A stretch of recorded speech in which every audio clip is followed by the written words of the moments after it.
नमस्कार और इस जानकारी सत्र में आपका स्वागत है। आज हम कार्बनिक रसायन विज्ञान के एक अहम हिस्से पर बात करने वाले हैं जो कभी-कभी थोड़ा कंफ्यूजिंग लग सकता है।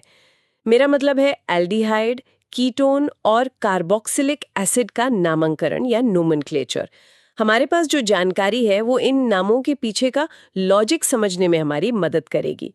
कोशिश ये रहेगी कि इन यौगिकों के नाम कैसे रखे जाते हैं इसका पूरा फंडा समझें।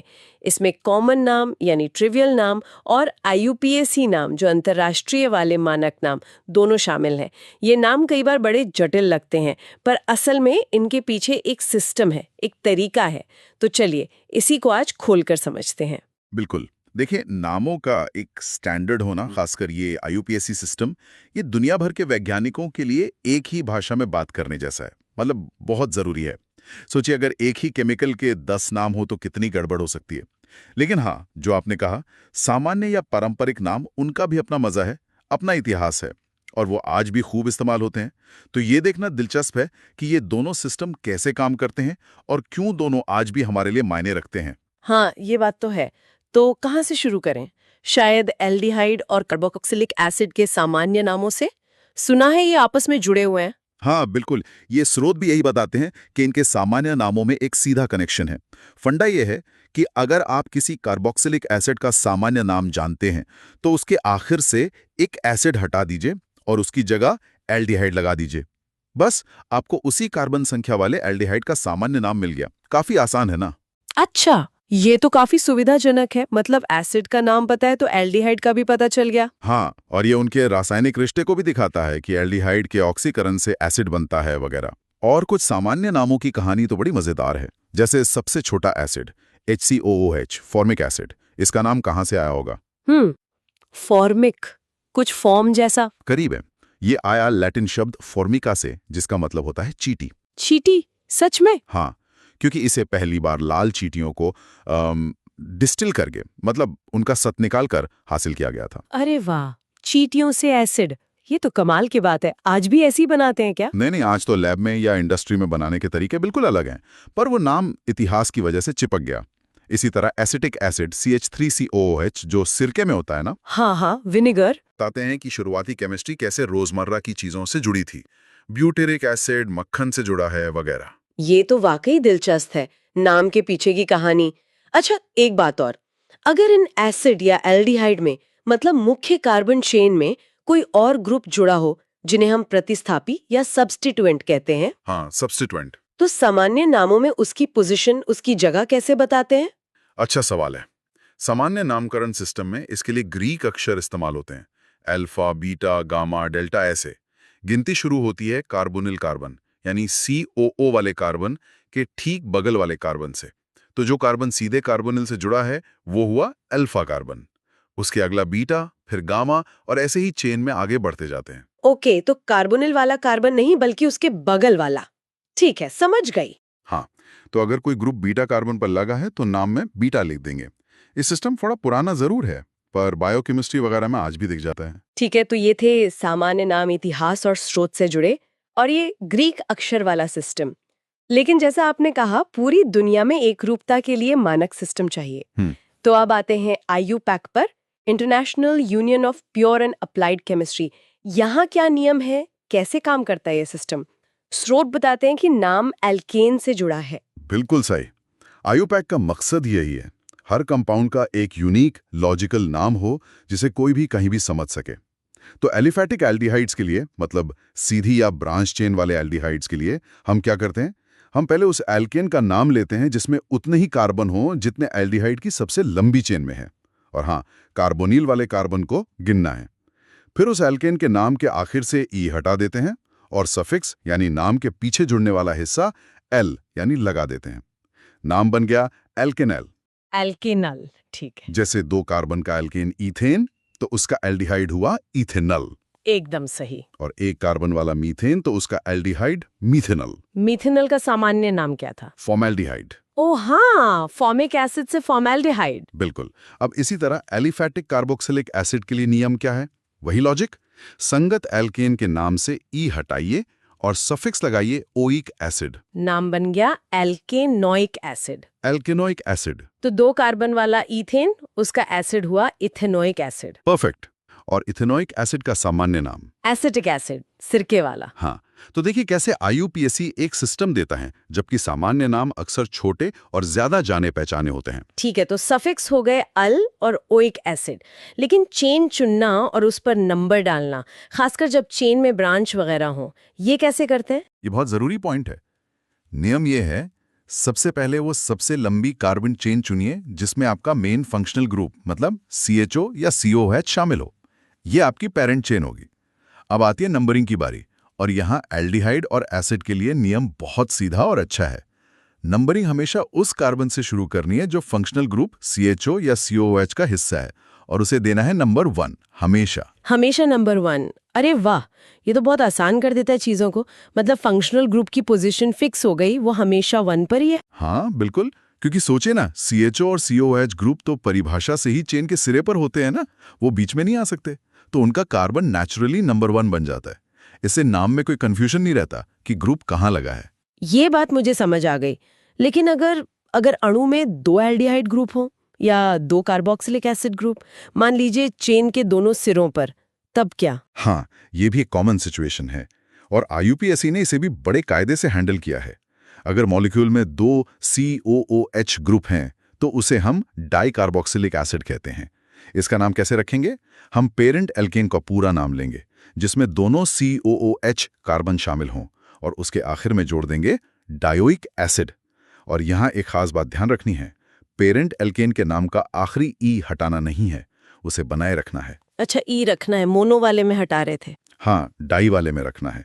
जैसे 6 कार्बन वाला डाई एसिड है, मतलब दोनों सिरों पर COOH है, तो पेरेंट हुआ हेक्सेन, नाम होगा हेक्सेन डायोइक एसिड। हेक्सेन का ई बचा रहा, हेक्सेन डायोइक एसिड। ठीक है, और अगर 2 CHO ग्रुप हो तो? डायल्डिहाइड। बिल्कुल वही लॉजिक। उसे डायल्डिहाइड कहेंगे। पेरेंट एल्केन का आखिरी ई बनाए रखेंगे और सफिक्स जोड़ेंगे डायल। तो 6 कार्बन वाला डायल्डिहाइड क्या कहलाएगा? हेक्सेन का ई रखकर हेक्सेन डायल। एकदम सही, हेक्सेन डायोल। तो डाई वाले केस में ई रखना है। ये छोटी सी बात है पर जरूरी है। हाँ, ये याद रखना पड़ेगा। अच्छा, एक और स्थिति, क्या होता है जब ये ग्रुप्स मतलब CHO या COOH किसी रिंग से जुड़े हों, सीधी चेन की बजाय मान लीजिए साइक्लोहेक्सेन रिंग से जुड़े हैं? हाँ, रिंग सिस्टम्स के लिए आईयूपीएसी के पास थोड़े अलग नियम है ताकि रिंग का नाम साफ पता चले। अगर CHO ग्रुप सीधे किसी साइक्लो एल्केन रिंग से जुड़ा है, मतलब नॉन एरोमेटिक रिंग से, तो हम पहले रिंग का पूरा नाम लिखते हैं जैसे साइक्लोहेक्सेन, और उसके बाद एक स्पेशल सफिक्स लगाते हैं, कार्बल्डिहाइड। कार्बेल्डिहाइड, अल नहीं। नहीं, यहाँ अल नहीं। तो साइक्लोहेक्सेन से जुड़ा CHO ग्रुप वाला कंपाउंड होगा cyclohexane carbaldehyde. Okay, cyclohexane carbaldehyde. इसी तरह अगर कार्बोक्सिल ग्रुप COOH सीधे किसी alicyclic ring, non aromatic ring से जुड़ा है, तो कंपाउंड का नाम साइक्लोएल्केन कार्बोक्सिलिक एसिड पैटर्न पर होता है। मतलब साइक्लोहेक्सेन रिंग से जुड़ा COOH ग्रुप वाला कंपाउंड कहलाएगा साइक्लोहेक्सेन कार्बोक्सिलिक एसिड। यहाँ ओइक एसिड नहीं लगा। साइक्लोहेक्सेन कार्बोक्सिलिक एसिड, समझ गए। इसका फायदा यह है कि रिंग का नाम साइक्लोहेक्सेन पूरा का पूरा बना रहता है ना? बिल्कुल, यही लॉजिक है। इससे स्ट्रक्चर को विजुअलाइज करना आसान हो जाता है। ठीक है, अब एक और सवाल मेरे मन में आ रहा है, क्या कभी ऐसा भी होता है कि CHO ग्रुप को मेन फंक्शनल ग्रुप ना मानकर उसे सिर्फ एक साइड ग्रुप, मतलब एक प्रतिस्थापी की तरह ट्रीट किया जाए, शायद किसी ऐसे मॉलिक्यूल में जहां कोई और उससे ज्यादा पावरफुल या ज्यादा प्रायोरिटी वाला ग्रुप मौजूद हो? आईयूपीएसी ने बिना फंक्शनल ग्रुप्स की एक प्रायोरिटी लिस्ट बना रखी है, मतलब कौन ज्यादा महत्वपूर्ण है। तो अगर मॉलिक्यूल में CHO ग्रुप से ज्यादा प्रायोरिटी वाला कोई ग्रुप है, जैसे मान लीजिए COOH ग्रुप है, तो फिर COH मेन ग्रुप बन जाएगा और CHO को साइड ग्रुप या प्रतिस्थापी माना जाएगा। ऐसी हालत में नाम लिखते समय CHO ग्रुप को दिखाने के लिए सफिक्स नहीं बल्कि प्रीफिक्स यानी नाम के शुरू में लगने वाला हिस्सा फॉर्मल इस्तेमाल करते हैं, और साथ में उसकी पोजीशन भी बताते हैं। फॉर्मिल, अच्छा, तो जब एल्डिहाइड बॉस नहीं है तो वो फॉर्मिल बन जाता है। हाँ, एक तरह से कह सकते हैं। ये दिखाता है कि आईयूपीएसी सिस्टम कितना फ्लेक्सिबल है और कॉम्प्लेक्स मॉलिक्यूल को भी हैंडल कर सकता है। ये फंक्शनल ग्रुप्स की रैंकिंग जैसा है। ये फॉर्मल वाली बात वाकई दिखाती है कि आईयूपीएसी ने कितनी बारीकी से सोचा है। चलिए, हमने एल्डिहाइड और एसिड के नामकरण को तो काफी अच्छे से समझ लिया, सामान्य भी और आईयूपीएसी भी। अब कीटोन की तरफ बढ़ते हैं। कीटोन स्ट्रक्चर में थोड़े अलग होते हैं ना, क्योंकि उनमें जो कार्बोनिल ग्रुप CO है वो चेन के बीच में होता है, सिरे पर नहीं। सही पकड़ा। CO ग्रुप के दोनों तरफ कार्बन जुड़े होते हैं कीटोन में, जबकि एल्डिहाइड में एक तरफ हाइड्रोजन या कभी-कभी रिंग होता है। हाँ, तो इनके नाम कैसे रखते हैं? पहले सामान्य नाम। कीटोन के सामान्य नाम बनाने का तरीका थोड़ा अलग है। एलिफैटिक कीटोन के लिए हम देखते हैं कि कार्बोनिल कार्बन CO से कौन से दो एल्काइल या एरिल ग्रुप जुड़े हैं। फिर उन दोनों ग्रुप्स के नाम लिखते हैं अल्फाबेटिकल ऑर्डर में और आखिर में कीटोन शब्द जोड़ देते हैं। अल्फाबेटिकल ऑर्डर में, ठीक है। उदाहरण के लिए मान लीजिए COO के एक तरफ एथिल ग्रुप C2H5 है और दूसरी तरफ मिथिल ग्रुप CH3। अल्फाबेट में E पहले आता है M से, तो नाम हुआ ethyl Mithil ketone. Ethyl Mithil ketone, ठीक है। और अगर दोनों ग्रुप एक जैसे हों, जैसे दोनों तरफ मेथिल ग्रुप हो, तो उसे कहेंगे डाइमिथिल कीटोन। और इसका एक बहुत ही फेमस कॉमन नाम है जो सब जानते हैं, एसीटोन, नेल पॉलिश रिमूवर वाला। वही एसीटोन असल में डाइमिथिल कीटोन ही है। ओ, तो एसीटोन एक सामान्य नाम है। मैं तो सोचती थी शायद वही उसका असली नाम है। हाँ, ये इतना कॉमन है कि लोग इसे आईयूपीएसी नाम से ज्यादा जानते हैं। अच्छा, क्या कीटोन में भी वो ग्रीक अक्षर अल्फा, बीटा, गैमा वाला सिस्टम चलता है सब्स्टिट्यूएंट की पोजीशन बताने के लिए, जैसे एल्डिहाइड एसिड्स के सामान्य नामों में था? हाँ, कीटोन के सामान्य नामों के साथ भी वो अल्फा, बीटा, गामा वाली लेबलिंग इस्तेमाल हो सकती है। कार्बोनिल कार्बन के ठीक बगल वाला कार्बन अल्फा कार्बन कहलाता है, फिर बीटा, फिर गामा। और यहाँ ध्यान देने वाली बात है कि कीटोन में कार्बोनिल की दोनों तरफ चेन हो सकती है, तो अल्फा, बीटा, गामा लेबलिंग दोनों तरफ लग सकती है। अल्फा और अल्फा प्राइम भी इस्तेमाल करते हैं कभी-कभी। इसके अलावा एरोमेटिक कीटोन, मतलब जिनमें C/O ग्रुप किसी बेंजीन रिंग जैसी एरोमेटिक रिंग से जुड़ा हो, उनके सामान्य नाम अक्सर आखिर में फिनोन लगाकर बनते हैं। फिनोन, जैसे एसिटोफिनोन।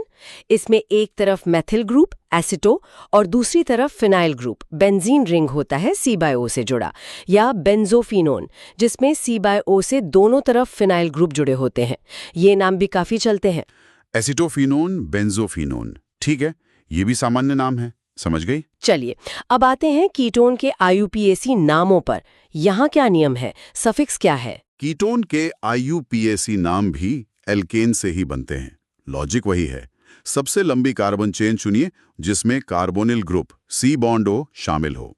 फिर उस पेरेंट एल्केन के नाम के आखिर से E हटाइए और सफिक्स लगाइए -ON, -1। नाम बन गया एल्केनोन। एल्केनोन, ठीक है। तो 3 कार्बन वाला कीटोन जो एसीटोन था वो प्रोपेन से बनेगा, तो प्रोपेनोन। प्रोपेनोन, एकदम सही, प्रोपेनोन। और 4 कार्बन वाला जो एथिल मेथिल कीटोन था वो ब्यूटेन से बनेगा, तो ब्यूटेनोन। प्रोपेनोन ब्यूटेनोन, ठीक है। सफिक्स है -ON। लेकिन सबसे बड़ा सवाल, नंबरिंग। एल्डिहाइड्स एसिड में C1 फिक्स था, कीटोन में तो C-O बीच में है, तो नंबरिंग कैसे करेंगे? हाँ, यही कीटोन के आईयूपीएसी नामकरण का सबसे महत्वपूर्ण पेच है, और ये एल्डिहाइड और एसिड से अलग है।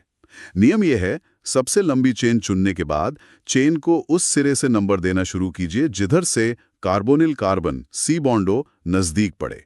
मतलब हमारा लक्ष्य है कार्बोनिल कार्बन को सबसे छोटा संभव नंबर देना, लोवेस्ट पॉसिबल लोकेंड। ओहो, तो यहाँ C1 फिक्स नहीं है बल्कि CO को सबसे छोटा नंबर देना है, चाहे वो 2 हो, 3 हो या कुछ और। ये वाकई ध्यान रखने वाली बात है। बिल्कुल। जैसे मान लीजिए 5 कार्बन की सीधी चेन है और COO दूसरे कार्बन पर है, एक सिरे से गिनने पर, तो ये हुआ पेंटेन। नाम होगा पेंटेन 2-ON। हमने बताया कि ON ग्रुप दूसरे कार्बन पर है, पेंटेन 2-ON। और अगर वो तीसरे पर होता तो पेंटेन 3-ON। लेकिन अगर किसी तरह से नंबरिंग करने पर COO को 4 नंबर मिलता और दूसरी तरफ से करने पर 2 मिलता, तो हम 2 वाला चुनेंगे, हमेशा छोटा नंबर। ठीक है, ये एकदम साफ हो गया। अच्छा, प्रोपेनॉन और ब्यूटेनॉन में नंबर बताने की जरूरत क्यों नहीं पड़ी? क्योंकि प्रोपेनॉन यानी 3 कार्बन में COO हमेशा बीच वाले यानी दूसरे कार्बन पर ही हो सकता है, और ब्यूटेनॉन यानी 4 कार्बन में भी वो हमेशा दूसरे कार्बन पर ही होगा, चाहे किसी भी सिरे से गिने। इसलिए वहां नंबर बताना जरूरी नहीं, अंडरस्टूड है, लेकिन पेंटेनॉन से बताना पड़ता है। समझ गई। अच्छा, और अगर एक मॉलिक्यूल में एक से ज्यादा कीटोन ग्रुप हो, डाई कीटोन या फिर कीटोन के साथ कोई और ग्रुप हो? हाँ, डाइकीटोन के लिए नियम वैसा ही है जैसा डायल और डायोइक एसिड के लिए था। पेरेंट एल्केन का नाम पूरा लिखेंगे ई के साथ और सफिक्स लगाएंगे डायोन DONE, और साथ में दोनों C=O ग्रुप की पोजीशन बताएंगे। जैसे 6 कार्बन चेन में दूसरे और चौथे पर C=O है तो नाम होगा हेक्सेन 2,4 डायोन। हेक्सेन 2,4 डायोन। ठीक है। और अगर कीटोन मेन ग्रुप ना हो तो? अगर कीटोन से ज्यादा प्रायोरिटी वाला ग्रुप जैसे -COH या -CHO मौजूद है तो कीटोन को प्रतिस्थापी माना जाएगा और तब प्रीफिक्स इस्तेमाल होगा ऑक्सो, OXO। साथ में उसकी पोजीशन भी बताएंगे। ऑक्सो तो एल्डिहाइड के लिए फॉर्मिल और कीटोन के लिए ऑक्सो जब वो साइड ग्रुप हो। बिल्कुल। और एक आखिरी बात कीटोन के लिए, एलिसिलिक कीटोन मतलब रिंग वाले कीटोन जैसे साइक्लोहेक्सेनोन, इनमें नियम है कि कार्बोनल कार्बन को हमेशा नंबर 1 दिया जाता है। फिर रिंग में नंबरिंग ऐसे करते हैं कि बाकी सब्स्टिट्यूएंट्स को छोटे नंबर मिले। अच्छा, तो साइक्लिक कीटोन में C=C1 की प्रायोरिटी मिल जाती है? हाँ, तो ये सारे नियम मिलकर दिखाते हैं कि IUPAC ने लगभग हर स्थिति को कवर करने की कोशिश की है। तो अगर हम इस पूरी चर्चा को समेटें तो क्या कहेंगे? एक तरफ IUPAC है एकदम व्यवस्थित ग्लोबल सिस्टम, पेरेंट चेन, खास सफिक्स, प्रीफिक्स, नंबरिंग के पक्के नियम।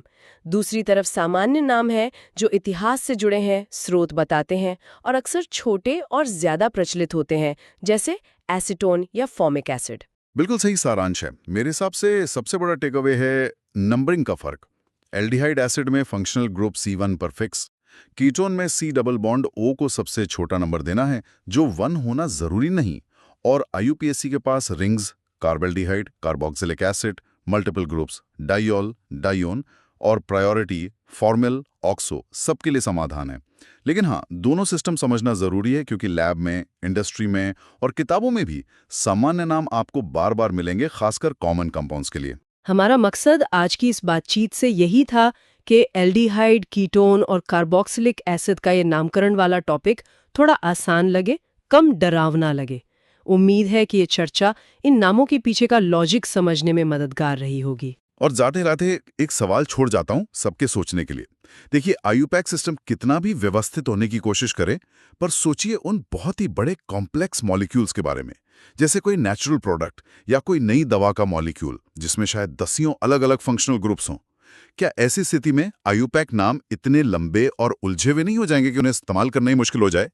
और क्या तब केमिस्ट असल में काम चलाने के लिए आसान से लगने वाले सामान्य या सेमी सिस्टमैटिक नामों को ही तरजीह नहीं देंगे, भले ही वो 100% IUPAC रूल फॉलो ना करते हों? ये सवाल हमें स्टैंडर्ड नियमों की प्रैक्टिकल लिमिट्स पर सोचने को मजबूर करता है। बिल्कुल, एक बहुत ही दिलचस्प सवाल है ये सोचने के लिए। इसी विचार के साथ आज की ये